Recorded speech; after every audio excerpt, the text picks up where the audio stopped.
So why is learning transfer important?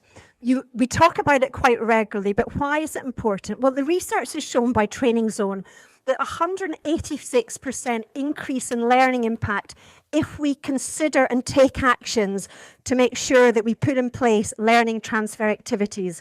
And through the conversation this afternoon, we're going to share with you some hints and tips as how you can do that. But as you can see, it's a significant proportion in terms of the impact that we can have if we make sure that we have learning transfer.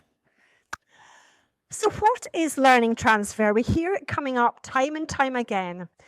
There are various definitions, but the one I want to share with you today is really about the ability to apply that mindset of skills and behaviours that have been acquired in one context, in a different context, in a different environment. It's making sure that we embed that learning, that we listen and we take action, particularly on what we've learned. It's not a passive place to be. This is very much about accountability and ownership for the learner, but also for those of us that are designing programs and within organizations, making sure that we take this element seriously. When we think about impact of this, interestingly, between about 5 and 18% of L&D professionals consider learning transfer as part of their design process. That means that there's a significant amount of us that when we're designing a program or we're thinking about an intervention, we're thinking about getting it done. We're not thinking about the long-term learning transfer. So that's a really important part for us.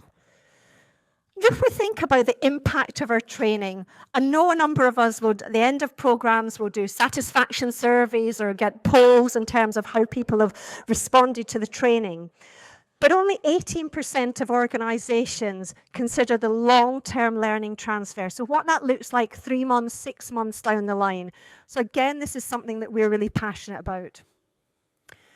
When we think about getting support internally from our stakeholders, only 20% of L&D professionals or HR colleagues get support for learning programs within their organization.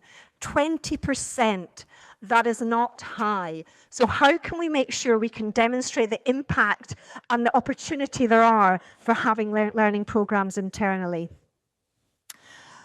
To complete the learning transfer cycle, there is this concept about the brain feeling that they've had fun and enjoyment during the process, to make sure that the activities that we put in place are engaging for our brains. And again, if we know that we've had fun, and that's one of the things we're going to talk about shortly, then we're more likely to remember our learning experience, and therefore the longevity and the transfer is going to be much more impactful for us. I think this stat might be quite familiar to a number of us because we recognise that after we leave a programme, unless we do something quickly, the learning transfer dissipates. So after 1 hour of leaving a programme, 50% of our learning is retained. Once we get to 40 hours, we go to 70%.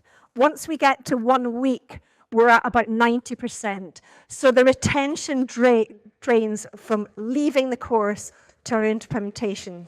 So what we really want to focus here is time is crucial. What can you do internally? What can you do as a learner to make sure that you put in practice the activities and the learning that you've experienced?